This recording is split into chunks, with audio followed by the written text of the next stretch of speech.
আজকে আমাদের বিষয় হচ্ছে ক্যামেরা ফাংশন। যে কোনো ক্যামেরা, সেটা ডিএসএলআর হোক বা মিররলেস হোক, তার মধ্যে কি থাকবে? একটা ক্যামেরা সেন্সর। কেন আমরা মিররলেস ক্যামেরায় ন্যাচারাল ছবিটা দেখতে পাই না? পেন্টাপ্রিজম আর মিরর এই দুটো 45 ডিগ্রি অ্যাঙ্গেলে থাকে। কার্টেন ওয়ান সবসময় ডাউনওয়ার্ডস হয়। আজকে আমাদের বিষয় হচ্ছে ক্যামেরা ফাংশনস, মানে আমরা বেসিক্যালি ক্যামেরাকে চিনবো বা ক্যামেরাকে জানবো।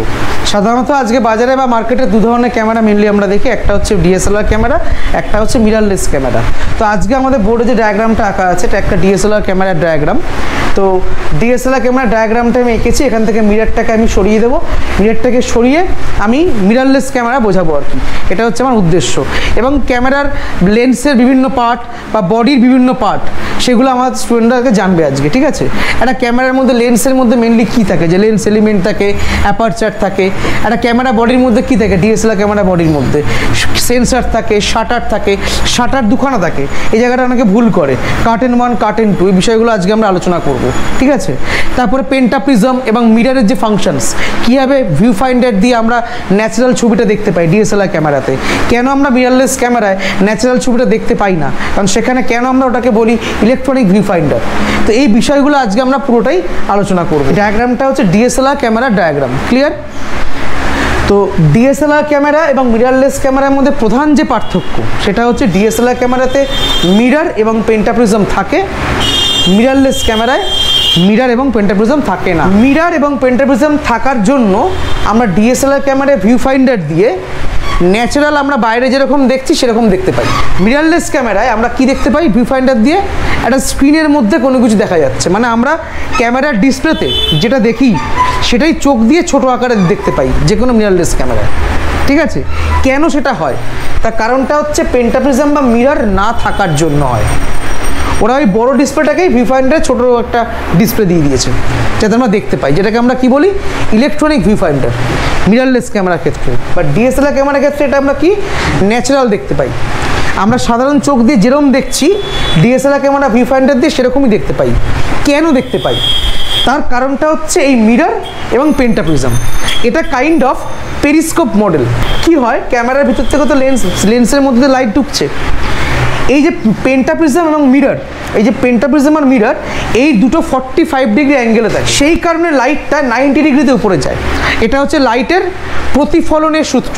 লাইটটা 90 ডিগ্রি দিকে এখানে পড়ছে, আবার যেখানে পড়ছে তার অ্যাঙ্গেলটা কত? 45 ডিগ্রি। ফলে এটাও কি হচ্ছে? 90 ডিগ্রি অ্যাঙ্গেলে পাস করছে। সেই কারণে লাইটটা এরকম যাচ্ছে, এই উঠছে, এরকম যাচ্ছে। এই যে মডেলটা, এটা পেরিস্কোপ মডেল। আগে আমরা দূরে মাঠে যখন খেলা দেখতে যেতাম তখন পেরিস্কোপের সাহায্যে আমরা দূর থেকে দেখতে পেতাম, দূরবীন নয়, কিন্তু আমরা দূরের জিনিসটা কিন্তু কাছে দেখতে পাই না।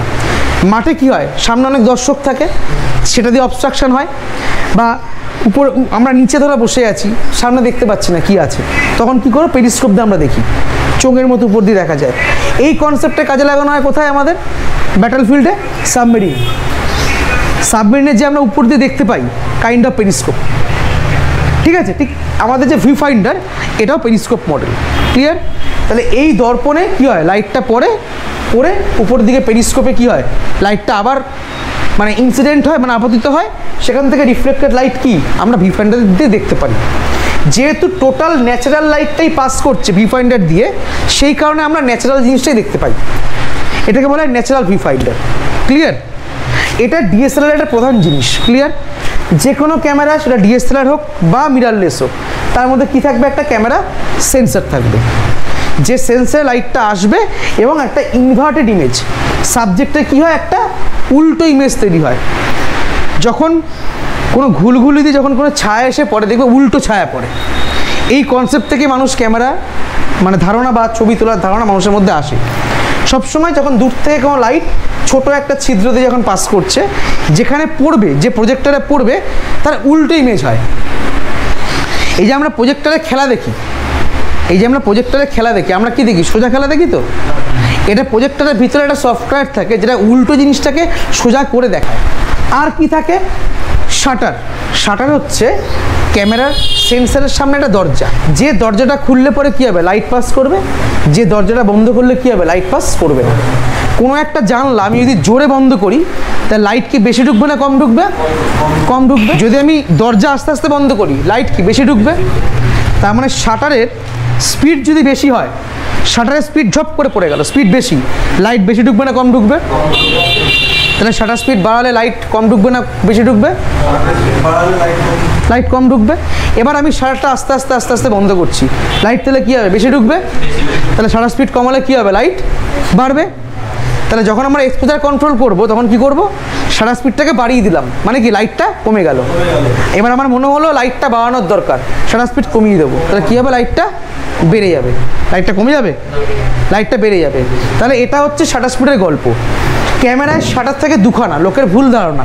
ক্যামেরার দরজা হয় কটা? দুটো। একটা হচ্ছে শাটার 1 বা কার্টেন 1, একটা হচ্ছে শাটার 2 বা কার্টেন 2। এই দুটোর মুভমেন্ট একটা আজব ধরনের। কার্টেন 1 সবসময় ডাউনওয়ার্ডস হয়, আর কার্টেন 2 এর মুভমেন্ট কি? আপওয়ার্ড। মানে একটা এরকম নামে একটা এরকম ওঠে, এরকমভাবে খেলাটা চলে। বুঝতে পেরেছো? কখনোই যখন আবার আমি পরের ছবি তুলবো তখন দুটো অ্যাডজাস্ট হয়ে গিয়ে আবার আগের পজিশনে চলে যায়। যখন ক্যামেরা বন্ধ করে রাখি দিবি কট করে একটা আওয়াজ হয়, একটা আওয়াজ হয় না? এটা কিসের আওয়াজ হয়? ওই শাটার দুটো অ্যাডজাস্ট হলো। যখন ক্যামেরা বন্ধ করি, আমরা অফ করি, দেখবি অফ করার পরে কট করে একটা আওয়াজ হয়, ওটা শাটারের আওয়াজ পাস তোরা। শাটারটা অ্যাডজাস্ট হয়ে আগের পজিশনে চলে যায়।